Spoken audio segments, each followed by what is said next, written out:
ছুটি কিংবা কর্মব্যস্ত দিন, রাত পোহাতেই মিরপুরের টোলারবাগ থেকে আনসার ক্যাম্প এলাকা পর্যন্ত সড়কের যানজট এক স্বাভাবিক ব্যাপার। ট্রাফিক পুলিশ এবং আইন শৃঙ্খলা বাহিনীর চোখের সামনেই সড়কে বসে কাঁচা বাজার। দৃশ্য দেখে বোঝার উপায় নেই বাজারটি অবৈধ, তারপরও এর সঙ্গে যেন মানিয়ে নিয়েছেন সবাই।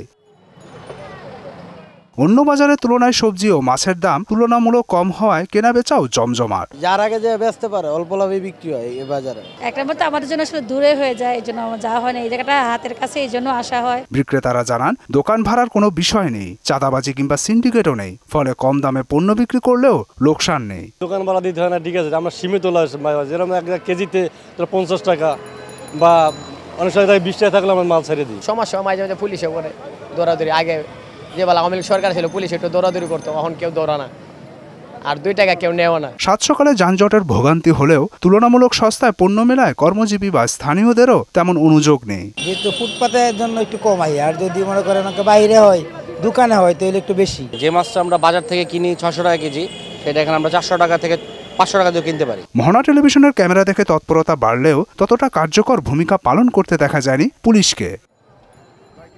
একই চিত্র মিরপুর 14 নম্বরে কচুক্ষেত সংলগ্ন 3 রাস্তার মোড়ে। বহু আগে থেকে এখানে বসে কাঁচা বাজার। 14 মোড় থেকে কচুক্ষেত পর্যন্ত বিকালের দিকে পুরো রাস্তা জ্যাম হয়েছে। জলপাই ধরেন আমার বাসার কাছে 60 টাকা, এখানে আমি অনেক 40 টাকায় নিয়ে যেতে পারি। যদিও মিরপুরের ট্রাফিক পুলিশের উপপুলিশ কমিশনার রফিকুল ইসলাম মুঠোফোনে জানান অবৈধ বাজার উচ্ছেদ অভিযান অব্যাহত আছে, তবে জনসাধারণকেও সচেতন হওয়ার তাগিদ দেন তিনি। আমরা যখন যাই তখন তারা উঠে চলে যায়, আবার কিছুক্ষণ পরে আবার এসে বসে। যারা ক্রেতা তারা যদি ওই রাস্তা থেকে না কিনেন তাহলে তো রাস্তাঘাটে দোকানটা বসতো না। যারা মার্কেটে, যারা পার্শ্ববর্তী মার্কেটের যারা, তাদেরও কিন্তু এখানে এগিয়ে আসতে হবে। মুদাসির আলী, মোহনা সংবাদ, ঢাকা।